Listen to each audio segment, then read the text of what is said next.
Y bueno, pues ahora voy a dar paso a la mesa redonda de digitalizar y proteger, que modera María José de Concepción, directora del Departamento de Patentes e Información Tecnológica en la Oficina Española de Patentes y Marcas.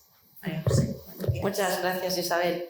Pues para mí es un honor empezar a moderar la mesa que va a tener a continuación ahora sobre el tema digitalizar y proteger.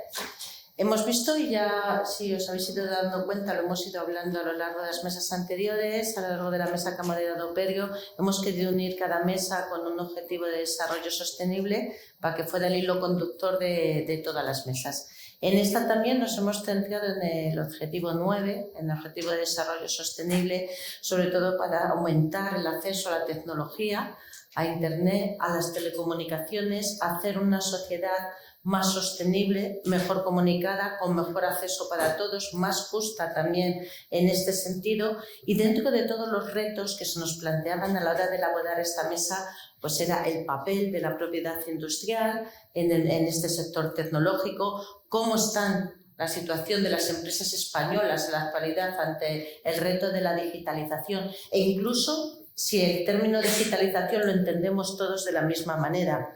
Tenemos una brecha entre si transformación digital y digitalización lo podemos considerar igual y en qué postura se encuentran nuestras empresas en un lado o en otro. Y también, cómo no, hablar de los retos económicos y de las infraestructuras que lo pueden posibilitar. Para ello, contamos en esta mesa con Luis Ignacio Vicente y con Ana Sánchez.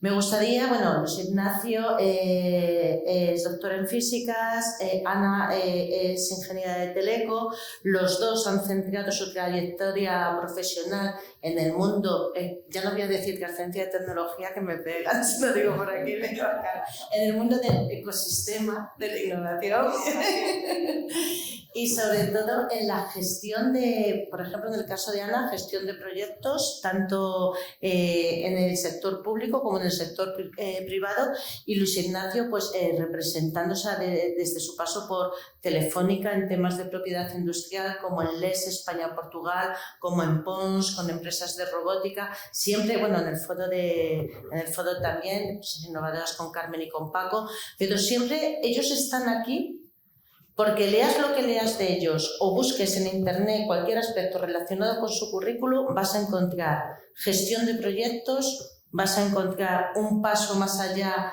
para adecuar la tecnología, gestión también de esta tecnología, gestiones innovadoras y gestiones de hacer llegar el conocimiento. Así que me gustaría a lo mejor que empezáramos dando una visión del panorama a lo mejor de la propiedad industrial en este sector, y después ya os he lanzado las preguntas de nuestras empresas, tenéis toda la voz. Primero, buenos días a todos y todas, de verdad es un inmenso placer estar aquí, siguiendo lo que decía Carmen, cuando me llamáis desde la oficina, pues obviamente venimos rápido porque sabéis que estos temas que nos comentan María José pues nos interesan en ese sentido. Yo, recordando el caso de Ingenasa que estaba comentando Carmen, recuerdo en la línea en mi currículum que comentaba María José, yo en el año 89 que entré en Telefónica me mandaron al MIT y ahí aprendí dos cosas, que esto de la I+D tenía sentido y que la propiedad industrial era una de las herramientas fundamentales para gestionar la innovación. Cuando volví, pues participé con Ana y con la gente que está pasando hoy por aquí en ese primer grupo de trabajo donde nos inventamos lo de I+D+I, que yo ya dije en aquel momento, era una relación aritmética, porque parte de la I+D también estaba en la segunda I y la I+D la completaba todo, pero bueno, eso pues, al final fue cierta innovación española, porque luego también la Comisión Europea lo asumió. Creamos Telefónica I+D en el año 89, tuvimos que explicar lo que era I+D en aquel momento, porque entiendo que estaba Ingenasa, pero hay muchas empresas que hicieron I+D. Y yo creo que el tema de ayuda pública, seguimos hablando de temas comunes, como la magnífica charla de Paco y Carmen, pero creo que en el fondo hemos avanzado, ¿no? En estos 30 años a un punto. Pero donde creo que hemos avanzado menos es en los temas de propiedad industrial, por eso yo creo que hemos intentando ser portales de este tipo de cuestiones. En el foro de empresas innovadoras, que no solo Carmen y Paco, también Ezequiel, que están por allí, y que escucharemos mañana en nuestra mesa con Javier también, pero al final se debaten estos temas, pero todavía consideramos que la propiedad industrial no está en las agendas de innovación y mucho menos en las agendas científicas, como primer titular. Antes hablábamos del sector bio, con buenas referencias como Carmen y Genasa, y ahora vamos a hablar del sector TIC, que en este, digamos, como tractor de temas de digitalización y de transformación digital, que explicaremos un poquito más de lo que estamos hablando. Y aquí la sensación que tenemos, y ahora contaremos un poquito más de detalles, que ese gap entre lo que ocurre en España y en el resto del mundo pues es todavía mayor, porque si veo las patentes que pasan por la oficina, que haya patentes bio, patentes de tecnologías médicas, pues ahí estamos relativamente a lo mejor bien situados comparado con Europa, pero en este sector de digitalización y transformación digital pues todavía tenemos mucho que hacer. Por daros algunas cifras, antes de pasar la palabra a Ana, en este momento el 20% de la economía mundial ya es economía digital y el otro 80% está afectado de manera relevante por estos procesos de digitalización. Cuando estamos hablando de digitalización, estamos hablando de efectos intangibles, estamos hablando de innovación. Entonces, si en el tema bio, como comentaba Carmen, es evidente que cuando alguien se plantea hacer una vacuna, se plantea hacer un fármaco, tiene la patente siempre en su ADN inicial, nunca mejor dicho, en el sector TIC no nos pasa, ¿no? O sea, cuando hablamos con startups, cuando estamos hablando de incubación de estas empresas, pero al final en las conversaciones que tenemos, por ejemplo, en lanzaderas, una lanzadera y algunas empresas, pero al final nos falta esta conversación. Y entonces, en ella también, con lo que se estaba comentando ya, y los dos ejemplos de empresas valencianas interesante, vemos que al final lo mismo que hay otra serie de aspectos que están muy evidentes en esa conversación, cuando les preguntamos quién es el dueño de tu tecnología, quién es el dueño de tus intangibles, pues no me saben responder bien. Para mí eso, digamos, como business angel o como posible colaborador con esa compañía en este momento, pues realmente es un gap relevante. Es decir, las patentes, en línea con lo que estamos comentando, y en general la propiedad industrial intelectual siempre es un medio, no es un fin en sí mismo, es un medio para la innovación, como estamos comentando aquí en ese sentido, y no sirve solo para mitigar. Yo cuando doy estas charlas en España, generalmente en foros de abogados, ¿cuántos abogados hay en la sala, por favor? Pues 5 o 6, alguno hay, pero bueno, se parece más a la media de cuando damos estas charlas en Estados Unidos, que son un 10-20%. Señores, esto de la propiedad industrial no es un asunto de abogados, es un asunto de científicos, de tecnólogos, de economistas. Entonces, en ese sentido, pues yo creo que cuando hablamos de digitalización y transformación digital, estamos gestionando los activos intangibles y no olviden que para nosotros un nuevo producto y también un nuevo producto digital, en el fondo es un sumatorio de activos intangibles. Entonces estamos hablando de un software, estamos hablando de conocimiento, estamos hablando también de patentes y todo esto, pero que al final pues licenciamos, protegemos, en el fondo ponemos en valor en nuestras compañías. Es cierto que con el software pues tenemos algunos retos que comentaremos a continuación, pero bueno, yo creo que no olvidemos que no se nos ocurre una herramienta mejor para gestionar la innovación que gestionar los derechos de propiedad. Entonces, dicho esto, cedo la palabra a Ana. Muchas gracias. Bueno, antes de nada, también quiero agradecer muchísimo a la Oficina de Patentes de Marcas y a María José que tener la oportunidad, ¿no?, de venir aquí, más que a charlar, a aprender un montón. Porque es que siempre te vas con un montón de ideas y un montón de cosas que luego puedes hacer y utilizar como altavoz. Y si me permitís, voy a aprovechar una cosita que comentaba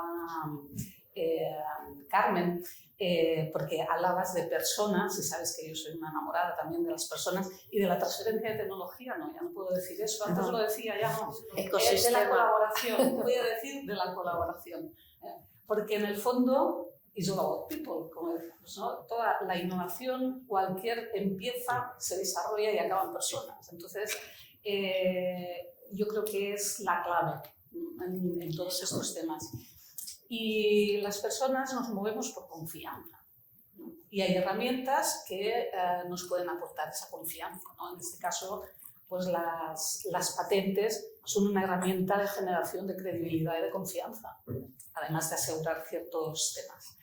Y además también quiero comentar el tema de la I+D+I, porque yo sabéis que doy algunas clases todavía y siempre empiezo por eso, por la I+D+I. Solo hay que utilizarla como concepto, por ejemplo, en los sistemas de certificación. Llamamos certificación de un sistema de I+D+I o de un proyecto de I+D+I.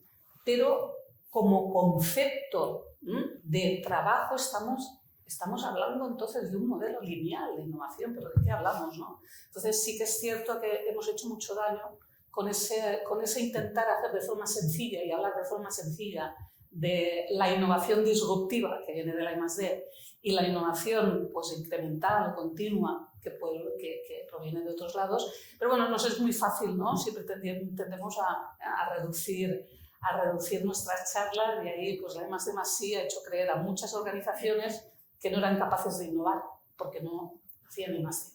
Entonces, bueno, ahí vamos intentando reconstruir lo que destruimos en su momento. Y me he apuntado, como yo soy muy Dori, a diferencia de las personas que nos acompañan, me he apuntado un par de cosillas para comentarlos. Y la primera, os quería leer bien. Todos sabemos cuál es la diferencia entre digitalización y transformación digital.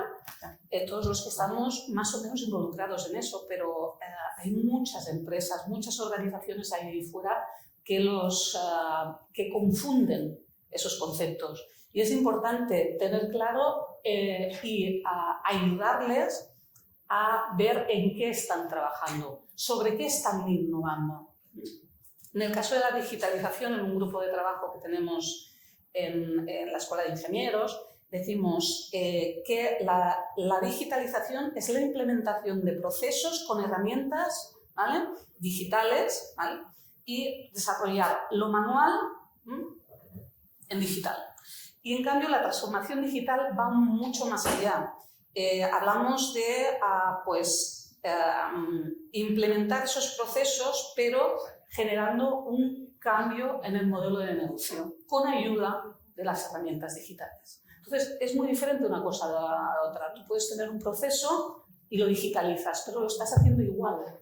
La transformación digital te dice, analiza cómo puedes mejorarlo o qué otros modelos de negocio, por tanto, estás innovando en modelos de negocio. Puedes innovar en procesos, puedes innovar en productos o servicios y en modelos de negocio. En el caso de la transformación digital es mucho más profundo. Entonces, todo eso lo mezclamos y al final pues, no saben bien qué es lo que tenemos, ¿no? ¿Qué es lo que tenemos entre manos? Claro, lo ideal que es aprovechar ese objetivo de digitalizarse para mejorar y para transformar, aprovechar las oportunidades de negocio. Pero bueno, la situación de la mayor parte de las empresas españolas, ¿dónde la situaríais vosotros? ¿En transformación digital o en digitalización? Hoy por hoy. Sí, o sea, yo creo que todas las empresas tienen que digitalizarse de alguna manera. Y la cuestión es aquellas que quieren asumir ese reto de hacer transformación digital, que es algo más ambicioso. Yo recuerdo en Telefónica, pues ya había compañías incluso grandes que nos traían, este es mi plan de transformación digital, no mirábamos a nadie. Yo decía, mira, tú lo que quieres es tener una página web, por ahí se empieza, o sea, hay que ir más adelante, pero aquí estamos hablando de cambiar los procesos y cambiar los modelos de negocio que estamos comentando. Y entonces, para hablar de esta innovación, la que estamos comentando, que seguramente hay que gestionar con los derechos de propiedad industrial e intelectual que estamos comentando en ese sentido. Entonces, o sea, yo creo que, y podemos ir avanzando a lo largo de la conversación, también falta este tema de concienciación, o sea, pues también siguiendo el país, porque hablábamos antes de sectores como el bio, o sea, yo creo que todavía la digitalización es algo que nos asumimos per se, o sea, entiendo que una empresa española de cualquier sistema en el momento no se plantea incorporar herramientas digitales, pero la cuestión es cómo gestionar los activos intangibles asociados a esa digitalización, ahí es donde tenemos ese reto. Y siempre hay que hacerlo, si me permitís, con una visión de resultado, ¿no? O sea, también he recordado algunas conversaciones los que habéis tenido estas responsabilidades públicas de cómo comenzamos Hacienda. Yo también en Telefónica, en la última etapa, mi puesto se llamaba Director de Retorno de la Innovación. Lo puedes buscar en internet, era el único director de retorno de la innovación del mundo, tampoco tuve mucho con ese nombre, pero porque mi discusión era permanente con los controles en quién me podía gastar mi presupuesto, que una de los más grandes de España ni más de uno. Entonces, en ese sentido, justo, volviendo a los derechos de propiedad, es un instrumento que va a ayudar a hacer tangible lo intangible. Entonces, meter, aparte de las ayudas públicas, el valor de estos intangibles que estoy generando, pues me ayuda en ese sentido, cuando hablo de transformación digital. Yo realmente, cuando hablamos de intangibles, de hecho os comentaba, ¿no? Cuando me estaba preparando un poquito los puntos claves de esta sesión, googleé. Y pensé, bueno, a ver cómo está el conocimiento de estrategias de propiedad industrial, intelectual, asociadas a la digitalización, porque esta transformación pues, ha aflorado estos grandes retos y esas grandes debilidades en lo que es la protección de esos intangibles. Pero tú googleas y realmente te das cuenta, y es como la primera temperatura, ¿no?, de qué hay en la sociedad, que solo se habla de intangible y de protección de la propiedad intelectual asociada a derechos de autor, a obras de arte. Y si rascas mucho y te miras esas N páginas que te ha encontrado el motor, ves en algún caso que sí que te dicen, oye, cuidado, que tienes que tener una estrategia de protección desde el inicio, cuando empiezas a transformar o a digitalizar tu proceso o tu empresa, porque tienes que empezar a plantearte si vas a desarrollar esta actividad internamente y tienes que proteger y empaquetar ciertos intangibles, por ser que tenemos una ley de los derechos del secreto industrial y que habría que trabajarla y que tenerla en cuenta más.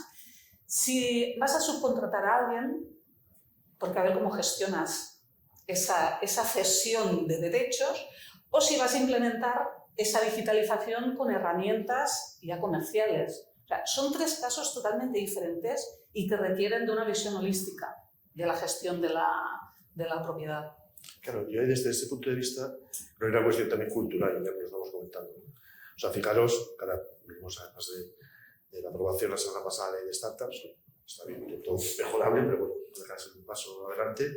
Y entonces, cuando hablamos de emprendimiento, ten en cuenta que el sector de las TIC, el sector digital, acaba teniendo un porcentaje muy alto de las iniciativas emprendedoras de este país en general. También algo del sector bio, pero como comprenderéis, pues innovar en el sector sido-metalúrgico es un poquito más complicado para una startup. Entonces, creo que es importante también, cuando hablemos con startups que están innovando en este tipo de sectores, incorporar estos discursos culturales de lo que es la propiedad industrial, ¿no? Entonces, también contestando María José, o sea, yo creo que todavía nos falta hablar de estos temas pues, en las universidades politécnicas, en los cursos de startups.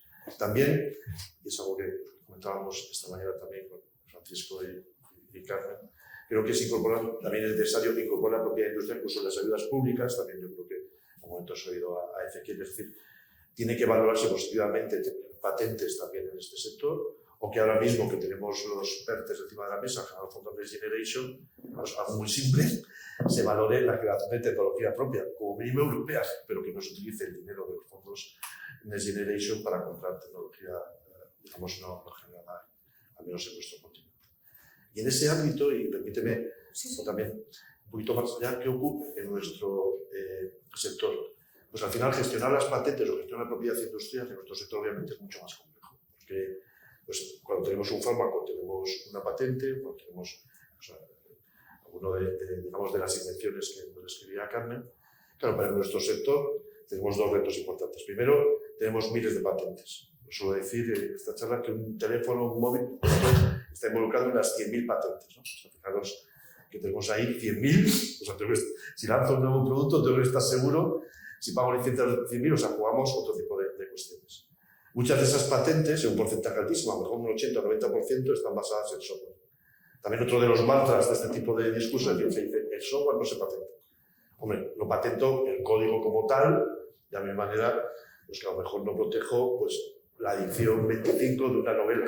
Pero de la manera que alguien protege como derecho de autor el contenido de la novela, pues yo puedo proteger como patente pues, los procesos que estoy implementando en ese software, si bien tengan cierto efecto técnico. Como sabéis, en la oficina española, pues al final pues, el sector tiene muchas patentes. La realidad es que pues, la mitad de las patentes que se hacen en la oficina española, en la ARPO, en la US Patent Office, como mínimo, pues están relacionadas con el software.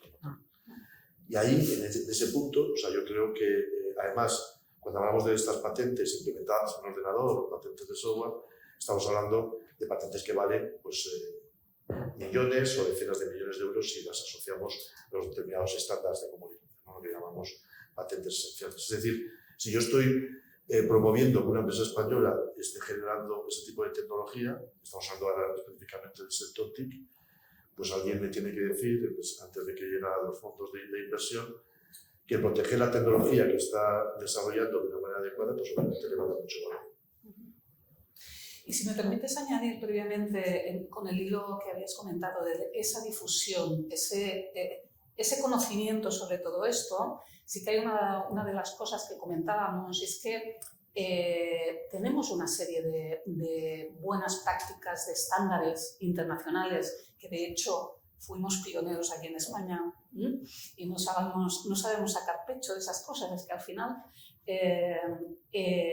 donde intentando implantar y utilizar esos estándares, estoy hablando de los de gestión de la innovación, que actualmente recordad que estamos ya en la ISO, se ha desarrollado una guía de Innovation Management Systems internacional y actualmente estamos acabando con la referencia certificable. En esas buenas prácticas, que no dejan de ser pues, un compendio de la información de los modelos que realmente son exitosos, se tiene especial atención a la gestión de la propiedad intelectual e industrial. Se obliga, entre comillas, se requiere para que tú gestiones correctamente tu proceso de innovación, que también tengas en cuenta, cuando estás ante un proyecto de innovación, tengas en cuenta cómo, cuándo y qué y dónde vas a proteger todo eso que estás obteniendo en el durante y al final. Entonces, es una parte muy importante que hemos de tener en cuenta, porque si las organizaciones, y hablo de organizaciones porque pienso que lo tendría que hacer tanto la universidad como la empresa, implantar sistemas, referencias de gestión de buenas prácticas, si tienes ese aseguramiento de que no debes olvidar esas actividades que te solicitan, tengas controladas, pues yo creo que damos un paso muy importante adelante. Y hay otra cosa también, que cuando hablábamos de China, como anécdota, alguno de vosotros os había comentado, cuando se empezaron a crear los grupos de trabajo de la ISO, hay diferentes grupos. Uno de ellos es la gestión de la propiedad. ¿Os imagináis qué país quiso ser el presidente o presidir ese grupo de trabajo? China. Pero es que vino la ministra de Innovación. No vino cualquiera, la ministra, a presentar su candidatura. Ahí lo dejo. Claro, es que de esa línea, y también ya es evidente, o sea, claro, en el fondo estamos hablando de dos cuestiones, o sea, cómo se gestiona la innovación asociada a digitalización, transformación digital en un sector transversal, porque todo el mundo hoy en día tiene que digitalizar. Y otra cuestión es cómo promovemos pues, mayor valor de un sector TIC español o europeo, porque todavía aquí tenemos una oportunidad. Entonces, en ese punto, claro, también hemos visto un cambio radical, los que llevamos aquí unos años. Hoy en día estás hablando de tecnologías geopolíticamente muy estratégicas. Estamos hablando de 5G, estamos hablando de ciberseguridad, estamos hablando de inteligencia artificial. Recuerdo ya en el 2019, en las últimas etapas en Telefónica, ya nos llamaba desde la Comisión Europea para explicar cómo se gestionaba la inteligencia artificial. Y esto nos abre dos debates. O sea, por un lado, en muchas de estas tecnologías en Europa hemos perdido lamentablemente la batalla, pero nos queda la capacidad de regular. En España o en Europa todavía regulamos medianamente bien y por lo tanto podemos hablar de regulación de temas como la inteligencia artificial. Pero por otro lado, tenemos el debate como propiedad industrial e intelectual de ver cómo conseguimos aplicar los derechos de propiedad industrial a conceptos como la inteligencia artificial. Cuando todavía estamos discutiendo lo que son las menciones implementadas en el ordenador, que ya es el 50% de todas las patentes del mundo, pues ahora tenemos que tener estos nuevos retos de cómo protejo los modelos, los algoritmos, los datos relacionados con la inteligencia artificial. Y es cierto que es un tema ahí relevante. Y yo creo que ahí, también lo que decíamos, yo creo que las empresas que están trabajando en estos campos en España y en Europa pues tienen que ser conscientes, porque también, por contaros la historia, también yo en los últimos años en Telefónica, hablando de propiedad industrial, tuvimos muchas discusiones con los famosos patent trolls, ¿no? Compañías que se dedican a comprar patentes, muchas de estas patentes esenciales, porque si tú tienes una patente que sabes que cualquier dispositivo que va a tener 4G o 5G o Bluetooth o MP3 la tiene, pues obviamente no tienes que discutir el uso, porque sabes que los dos años. La discusión es el precio de royalties que tienes ahí o si aplicas unas medidas cautelares. Entonces, un poco del lado oscuro, pero es un lado relevante. Entonces, ¿qué ocurre? Esto era muy específico del ámbito TIC, pero ahora está llegando pues, al mundo del automóvil, está llegando en general al mundo de la industria, que a lo mejor podemos enfrentar mañana en nuestra mesa redonda. Entonces, ahí también tenemos que estar preparados a nivel regulatorio. O sea, la Comisión Europea está moviéndose en ese sentido. Estamos hablando de que hay coches Volkswagen en Alemania que no se venden por una infracción de una patente de las de trillones que puede implementar un coche, o que Samsung y Apple, y antes también se comentaba en José Luis, de las empresas derivadas en la primera mesa redonda, pues al final pues ahí lo que se está haciendo es utilizar este tipo de mecanismos para sacar al competidor del mercado. Si tú consigues que no se vendan los iPhone durante un mes en Alemania, pues mira, yo vendo más a sus palas. Entonces, al final, como veis, no estamos hablando como de un tema jurídico, no estamos hablando de una estrategia de modelos de negocio asociado precisamente a utilizar los derechos de propiedad industrial con determinados fines. Entonces, yo creo que también que nosotros como oficina, como a veces pues tenéis que ser conscientes también de cómo se está utilizando este sentido. Yo creo que ya se está avanzando mucho y vosotros sois un buen ejemplo de ver el impacto que tienen los derechos de propiedad industrial, que van más allá de la mera generación del derecho. Pero claro, al final tenemos que darle la vuelta y utilizarlo como herramienta de innovación, ¿no? En el fondo lo que estamos comentando. Nosotros desde la oficina, el mayor caso de éxito que podemos decir puede tener la OEPM son los éxitos de las empresas, las universidades, los organismos, cuando esa patente que ha sido concedida por la oficina está creando un negocio, está creando un comercio, sale muchas veces no solamente esa protección en España, sino fuera, y estás diciendo, pues mira, a partir de esta idea, a partir de esta solución técnica que originó una patente, ahora estamos ahí. O sea, eso sería, nosotros ya en la oficina es raro que organicemos una jornada en que solamente ya se hable de propiedad industrial a nivel teórico, que lo podemos hacer nosotros. Para mí una jornada tiene que ser, puede estar la OEPM, pero tiene que estar desde luego la empresa con caso de éxito o de no éxito, que también se aprende mucho de no tuve éxito porque a lo mejor me confundí aquí o lo tenía que haber hecho de esta manera o de aquella otra. O sea, lo que vamos viendo tanto en la anterior mesa como en esta es que el carácter innovador, el carácter de que la empresa sea la que haga la investigación de la innovación sigue siendo una asignatura pendiente. O sea, yo me acuerdo cuando empezamos con temas de compra pública innovadora, que decíamos, un país es innovador si 2/3 de la innovación la hace el sector privado. Si la sigue haciendo solamente el sector público, ahí se nos sigue quedando pillado.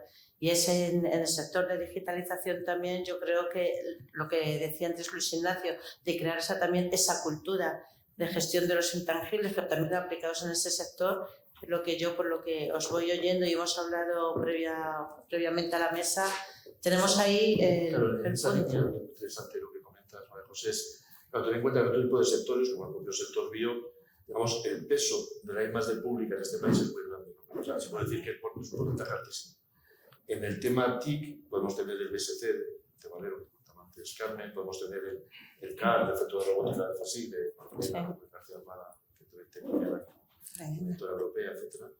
Pero no es lo normal. Lo normal es que la I+D del sector TIC pues es no se hace generalmente en las empresas. Entonces, si no tenemos grandes actores de innovación, yo recuerdo que estaba Telefónica, nos miraban y la BD nos decían, bueno, tú tienes que tirar del sector, ¿no? Y decir, bueno, pues es que yo no tengo siempre una cantidad de y solo uno que va detrás, que va adelante, ¿no? Entonces, o conseguimos que las empresas medianas españolas en este sector y en otros acaben siendo grandes champions, acaban siendo esos generadores de tecnología que necesitamos, o si no, pues no vamos a llegar a las cifras que estamos conectando de otros países. Y en el caso TIC, pues esto es mucho más flagrante.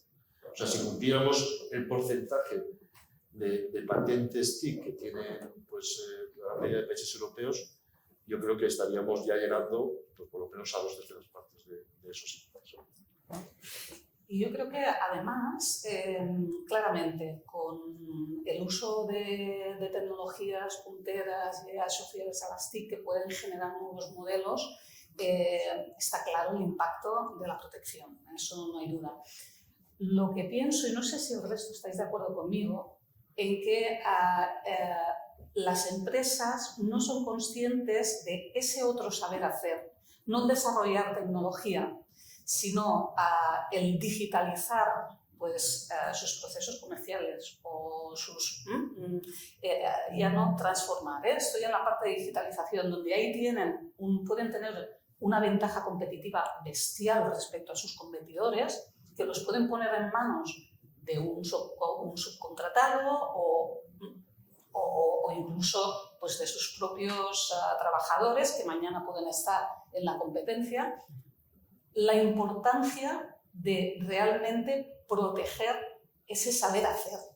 Ya no esa nueva tecnología, sino ese saber hacer que ahora lo vas a transformar en digital, ¿no? Yo creo que ahí tenemos un reto muy bestia, no sé si el resto estáis de acuerdo conmigo. Claro, en esa línea, fíjate, yo hace poco, yo creo que 10 días leía un informe que pasaba sobre el auto. Una persona de un gente que lleva los temas de digitalización, que también es miembro del foro de empresas innovadoras, y a través del chat del Facebook, que es muy activo, veía unos datos de digitalización que me hicieron pensar mucho y luego hablé con él porque, claro, pues al final nos hacen también reflexionar sobre estos aspectos. Lo que venía a decir es ese análisis es que en el 2021 se había invertido un 6% menos en digitalización en la empresa española que el año anterior. Es decir, no penséis que es la digitalización, ¿sabes? Una marcha ahí, una orquesta que vamos todos hacia adelante, sino se está invirtiendo menos. Y también ese informe decía que el 80% de los empleados de cualquier empresa de España no estaban recibiendo formación en digitalización. Entonces, claro, yo dándole la vuelta digo, vamos a intentar que la gestión de activos intangibles pues, nos ayude al menos a demostrar el valor de estas cuestiones de digitalización, pero lo que estamos diciendo.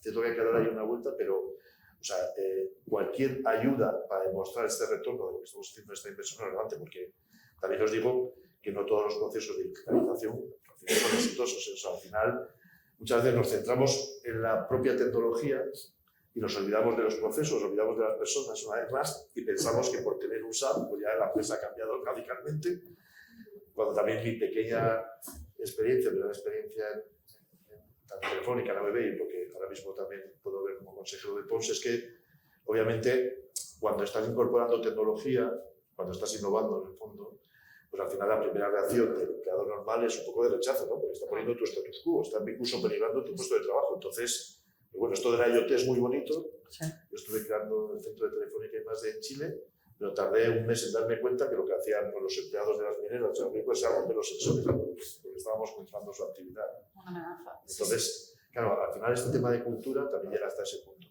Y no solo de los empleados, sino de la propia sociedad. El otro día comentaba con unas colegas que están muy orientadas al tema del open data, de los datos, etc., ¿no?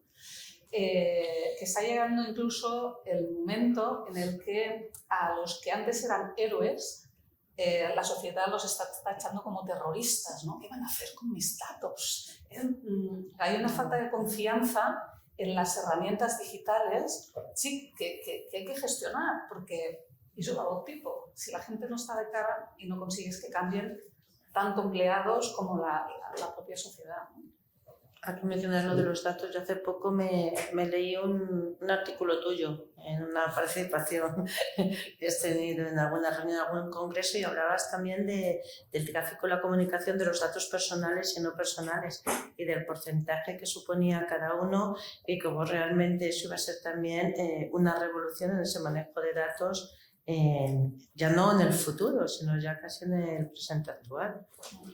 Gracias. Bueno, José, sí, en estos temas nosotros hemos decir, o sea, siempre tenemos como 5 instrumentos de propiedad industrial intelectual, que los conocéis bien, marcan las patentes, los diseños, el secreto y la propiedad intelectual o copyright.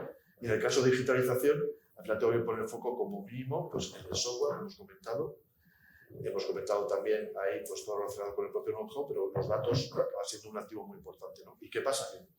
Claro, toda la regulación, ya hemos sido pioneros en Europa una vez más, de los últimos 15 años está relacionada con los datos personales, cuando tardamos en darnos cuenta de que nosotros seamos el producto de Internet y que, pues como hemos perdido además la batalla de las grandes empresas de servicios de Internet frente a Estados Unidos, allá para otra charla porque en Europa nos pasó eso, pues entonces esos datos personales tenían que ser gestionados, entonces hubo el reglamento de datos personales y pues ahora mismo estamos hablando de patentes que protegen tecnologías, llamamos FETs, que justo ayudan a mantener esa privacidad.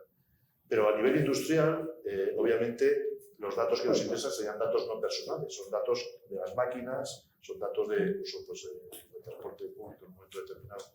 Eso ahora mismo puede suponer ya casi el 80% de todos los datos que pasan por nuestras redes y es algo que en este momento, aunque hay una directiva europea, pues tenemos que aprender a regular también, porque ahí es donde está el valor. Obviamente, como ciudadano me interesan mucho mis datos personales, pero como empresa lo que me interesa sobre todo son datos no personales. Dando ya un salto magistral, ¿qué pasa? Que ahora tenemos que entrenar los algoritmos de inteligencia artificial. Y ahí necesitamos muchos datos. O sea, si un algoritmo tiene que distinguir si alguien es hombre o mujer, pues necesita cientos de miles de fotos. Entonces, para eso estamos inventando una cosa que llamamos los datos ya sintéticos, ¿no? Los datos inventados. Y si ya no sabemos muy bien quién es el dueño del software, quién es el dueño del algoritmo de inteligencia artificial, para empezar a debatir quién es el dueño del dato sintético, pero no la realidad. O sea, ahí, digamos, la empresa no vamos a esperar a que nos pongamos de acuerdo en quién es el dueño de eso para poder entrenar nuestros modelos de inteligencia artificial. Porque tenemos el blockchain, tenemos el metaverso, tenemos las aplicaciones de los smartphones y todo eso, no os olvidéis, es software de datos. Sí.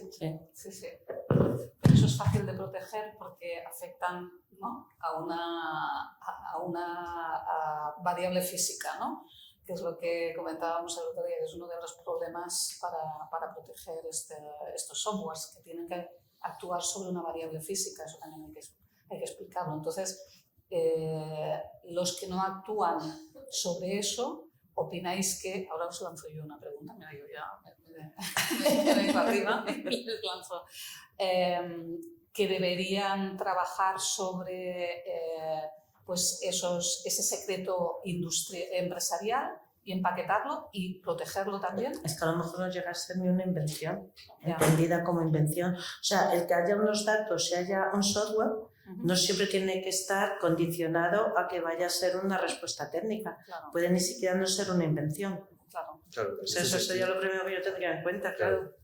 No voy a discutir con ellos que es una invención o no. Pero, decíamos que vamos aquí a sí, claro, yo suelo decir dos cuestiones. O sea, primero, desde el punto de vista empresarial, incluso como consejero, pues la discusión no es si es patentable o no, es si a mi modelo de negocio le interesa patentar. O sea, es una discusión también que a veces tengo ahí con el sector, pero bueno, va en esa línea. El segundo punto de lo que estamos comentando, claro, tenía que estar diciendo, aparte de las tres famosas condiciones de lo que es patentable, cuando hablamos del software necesitamos ese efecto técnico de variables técnicas que comentas. ¿Qué ocurre? Si yo tengo un algoritmo que va a predecir la bolsa mañana, me forro, sería el secreto empresarial. Eso no es patentable. Eso.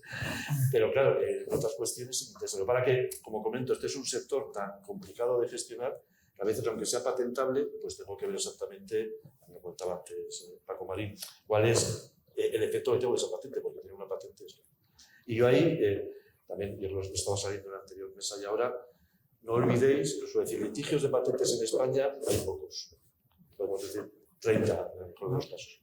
Pero todos los días hay 30 venture capitals que analizan o analizamos la propiedad industrial de la compañía. Y entonces, como mínimo, pues para poner en valor, pues he tenido oportunidad de liderar un poco la venta de ASTI, la empresa de robótica, de la que era consejero a ABB, y yo soy Chief Innovation Officer a tiempo parcial, pero bueno, está. Y entonces, claro, para nosotros hemos puesto en valor sobre todo los activos intangibles. O sea, claro. Está Fractus, está Sanofi, está Scientific, perdón. Hay muchas empresas y buenos ejemplos en España. Otra cosa es que esos casos hayan sido para venderse a empresas de fuera de España y poder saber también de soberanía, pero que hemos puesto en valor los activos para poder aumentar obviamente la valoración de las compañías. Que nos queda ya poquito, pero a mí me gustaría, así para ir terminando, ¿cómo valoráis vosotros la situación de las empresas españolas ahora mismo con retos como son las infraestructuras que tenemos, los riesgos económicos, la financiación? Ya para hacer frente, vamos a decir, ya a la transformación digital, no vamos a hablar ya solamente de digitalización, que me pongo mi página web, mi contacto y mi correo en internet, ya estoy digitalizada, ¿no? Ya para hacer frente a esa transformación digital.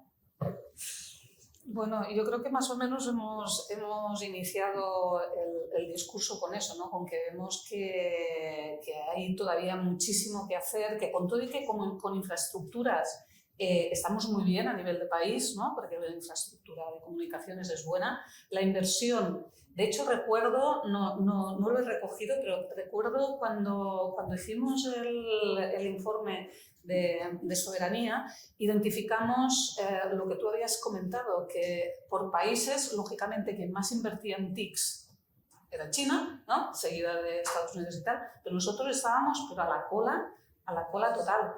Entonces, bueno, además de esa cultura que tenemos de riesgo, de aversión, ¿no?, al riesgo y de esas amenazas, ¿no?, que nuestras empresas sabemos que la mayoría pues, son pymes y por tanto las ven muy duras, pues también yo creo que a lo mejor el sector público tendría, además de las empresas privadas, tendría que hacer ahí un esfuerzo y invertir, porque si no, solas, yo a las empresas, la cantidad de empresas que tenemos que están bajo mínimos, no veo que sean capaces de dar ese salto. No sé qué opináis de esto. Sí, o sea, yo creo, obviamente, infraestructura, o sea, cobertura de fibra, cobertura de 5G, que voy a decir, pues estamos bien. Creo que hay que sofisticar las ayudas públicas, que también se comentaba, involucrando la propiedad industrial con esas evaluaciones post que comentábamos, yo sé que también, como María comenta muchas veces, o sea, no tiene sentido que te pongan todos estos criterios para darte una ayuda y después no se analice el efecto y que se prime al que lo ha hecho bien. O sea, yo en Telefónica llegué a tener 200 proyectos europeos a la vez y cada proyecto era una nueva historia. Y decía, pues que soy el mismo que acabo de venir que el anterior. O sea, no me puedo guardar la información. Y no, o sea, al final era complicado. Entonces, o sea, yo creo que utilizar los derechos de propiedad industrial para mejorar las ayudas públicas en el sentido de que haya ese efecto al final de motivación que estamos comentando es relevante. Y a nivel empresarial, yo creo que necesitamos esa cultura, esa formación, también con la oficina, con todos los criterios. De hecho, estaba pensando también, yo ahora he creado la Comisión de Propiedad Industrial en la METIC y yo creo que tiene que haber mayor colaboración porque ahí es donde están las empresas del sector, pensando, digo, como sector y no con una visión transversal, tenemos que ir adelante. O sea, yo creo que si en patentes estamos mal, en el sector de las TIC todavía peor, y entonces lo veo como positivo. O sea, yo creo que tenemos que ir adelante. Como comentaba Carmen, si mejoramos estos ratios, o sea, yo creo que podemos tener un impacto país relevante. Y todavía hay oportunidad de innovar en algunos sectores de tecnologías de la información que van a venir en los próximos años. Yo creo que oportunidad de innovar siempre hay y en los sectores. Pues si os parece, pasamos a si hay alguna pregunta, alguien tiene alguna consulta, alguna inquietud, mira, alguna inquietud relacionada con este tema, quiero decir. Joan, me das miedo si tú sabes de todo esto más que la mayoría. Que va. De digital, nada. Observo la digitalización, aprendo muchísimo. Es muy difícil proteger el software. También la biotecnología es mucho más difícil, lo pensáis. Pero no hay cultura. No hay cultura y nos están dando por todos lados. He mirado un poquito los datos. Estados Unidos dedica el 12% de sus PCTs al tema digital. China el 11%. Es muchísimo. O sea, todas las PCTs americanas, el 12% están ahí, en las soluciones digitales. El caso de Volkswagen, esta pequeña empresa europea, que necesita pagar miles de millones a los amigos Huawei para tener su coche conectado, pues yo creo que es un poco ridículo, creo, para una empresa como Volkswagen que nos representa un poco a muchos, ¿no? El tema de la SEP. En este país lo que son las patentes esenciales estándar, yo le pregunto por ahí, a ver si alguien sabe de qué es. Me dicen que si es algo parecido a ET o algún organismo, un bicho que viene del espacio. Yo creo que vistas las conferencias nacionales que se hicieron en Japón y el último acto público que hizo Merkel antes de marcharse fue la conferencia de Maná de SEP. Yo creo que España debería hacer algo de esto como que ayer. De alguna manera, a pesar de que no seamos especialmente líderes en estos temas, pero al menos tratarlo porque engancho con el aspecto de soberanía tecnológica. Las SEP son la base de un país soberano en algunos temas en los cuales creemos que tenemos que buscarnos la vida. Y acabo. En ninguna universidad se dan clases de propiedad industrial e intelectual. Alguna hay, Bueno, ya me sé. alguna hay, pero poco. Sí, eso es una lucha. En los planes de estudio es increíble. Y los ingenieros, digo porque yo voy a cojo los economistas, porque claro, al final mueven el dinero, ¿no? Vamos a ver si esta gente sabe un poco de técnica, ¿no? Cuando lo entienden, la verdad es que entran en estos temas. Yo creo que comprenden el concepto de valor, los intangibles. Yo creo que deberíamos hacer un poco algo para que se vieran los planes de estudio. Y no dejaría incluido ni a la FP, porque estamos viendo que una buena FP profesionalizada entra en los proyectos de I+D, en los proyectos de innovación, como entra en cualquier profesional superior. Y algunos conceptos básicos yo creo que sería interesante. No sé, lo pongo como propuesta, porque es que si no, la fórmula esta no la vamos a cambiar jamás. Claro, tienes varias preguntas. Mira, empezando por la última, totalmente de acuerdo, y creo que hay que dar clases de estos temas con una visión de negocios, porque también depende de lo que contemos. Yo voy a muchas charlas de este tipo de cosas y admito que la aproximación que estamos dando sigue siendo muy jurídica, muy para... Esto es el derecho. Yo recuerdo en PONS, he prohibido cuando algunas personas hablan de otras cosas, no te vamos a hablar ni de PCT, ni de PCT, o sea, esto va de generación de activos intangibles, por valor, que ya los especialistas sabrán bien cómo hacerlo, porque tenemos esa vocación pedagógica a veces que no ayuda mucho.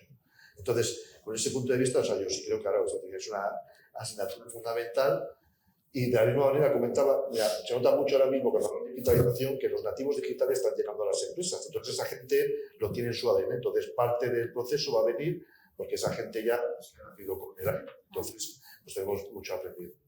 Pero en temas como la SEM, que son patentes esenciales, que estaba comentando antes, sí creo que nosotros hemos perdido una oportunidad por no tener muchas patentes esenciales, tenemos 5 o 6, no muchas más. Y, sin embargo, lo vamos a tener en ese tipo de consecuencias, porque al final, claro, si tú tenemos que pagar, como está pagando Volkswagen, pero mucha gente, a cualquier cosa conectada, licencias, estamos hablando. Ese es el gran negocio de patentes, si me permitís, es eso. O sea, Qualcomm, Intel reciben más dinero por licencias de patentes esenciales que por su propia venta de chips y con lo que está cayendo en este momento los chips, ¿no? Que Ezequiel es un experto en ese sentido. Entonces, claro, ahí tendríamos que tener cierta posición como país. O bien para mitigar el efecto, porque el problema también de las patentes esenciales, pues no más, es la posibilidad de aplicar medidas cautelares, que es lo que pasa a Volkswagen. O sea, Volkswagen paga porque quiere seguir vendiendo coches, no puede esperar a que termine un juicio en Alemania mañana. Entonces ahí la discusión que ha habido históricamente en la Comisión Europea ha sido vigilar el efecto de las medidas cautelares. ¿Qué ocurre? Que las dos grandes empresas tecnológicas europeas son Ericsson y Nokia. Y esas empresas, su gran valor en este momento son las patentes. Entonces, como siempre, la Comisión, también Carles las preguntas de la Comisión que voy a decir, pues tiene que jugar este doble juego de apoyar a unos, pero permitir un mercado. Pero obviamente, o sea, yo sí creo humildemente, sabes que estoy a vuestra disposición, para que España tenga ahí una posición. Yo, en mi última etapa en Telefónica, en Alemania, que es donde estaba empezando a actuar esto, podemos tener 90 litigios de patentes esenciales. 90 litigios. Sí. Yo respecto al último punto, que también lo conozco bien, sobre el tema de la formación, sí que es cierto que no está enreglado. Mira que llevo años dando clases de gestión de la innovación y ahí están las patentes, que a veces sabe María José que he aprovechado alguna de sus cositas de la OEPM, de sus presentaciones. Pero fíjate que mientras estaba hablando Carmen, he pensado, ostras, ¿y qué estudios del caso utilizo? Todos son empresas extranjeras.